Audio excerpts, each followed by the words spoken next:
सकाळ सकाळ इतका भारी खजाना भेटलाय ना. हे बघा लाल रंगाचं कृष्णकमळ. आता ना मला मस्त लाल रंगाचं कृष्णकमळ भेटलंय आणि याच्या मागची एक गोष्ट असते. जसं कृष्णकमळ तर वेगवेगळ्या रंगांमध्ये आपल्याला भेटतात, पण आज मला गावाला लाल रंगाचं भेटलंय. याची काय गोष्ट आहे सांगते.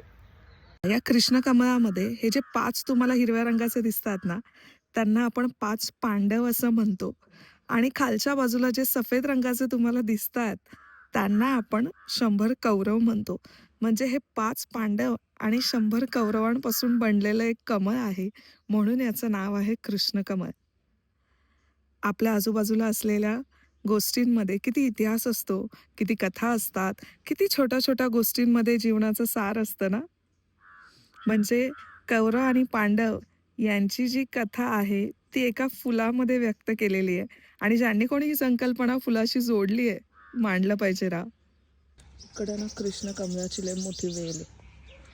हे बघा सगळे कृष्ण कमळ कसं आहे, मोकार फुलं. तुम्हाला असं वाटत असेल हे सुकलेले आहे, पण हे सुकलेले नाही बरं का. प्रत्येकाचा सीझन असतोय. आणि आता मी काय करणार आहे, मोठ्या आईंकडून एक फांदी तोडून घेणार आहे घरी लावायला. हत्यार आणलंय, कामकाज चालू आहे आता. आता तुम्हाला असाही प्रश्न पडला असेल की मी हे गळ्यात काय घेतलंय. ॲक्च्युली मला हे कृष्णकमळ खूप जास्त आवडलं, म्हणून मी त्या मोठ्या आईंकडून त्याची वेलीचा एक भाग घेतलेला आहे घरी लावण्यासाठी, जेणेकरून माझ्याही घराच्या आजूबाजूला भरपूर सारे कृष्णकमळ येवोत. आणि त्यासोबत आजच्या खजानामध्ये काय काय बघितलं माहिती आहे का. आमच्या इथे एक हजारी मोगरा आहे, चाफ्याचं झाड बघितलं, पिंक कलरचा चाफा बघितला. सगळी फुलं कशी दिसतात दाखवते. हा आहे हजारी मोगरा, कसा दिसतोय दाखवते.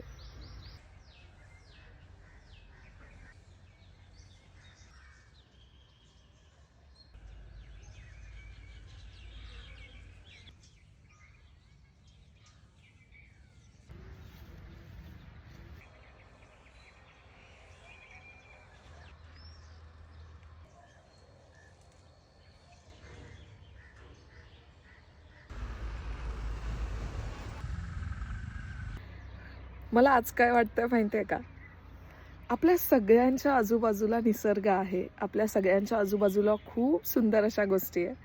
फक्त ना ते बघण्याची नजर आपल्याकडे असायला पाहिजे, मग संपूर्ण जग आपल्याला खूप छान दिसेल.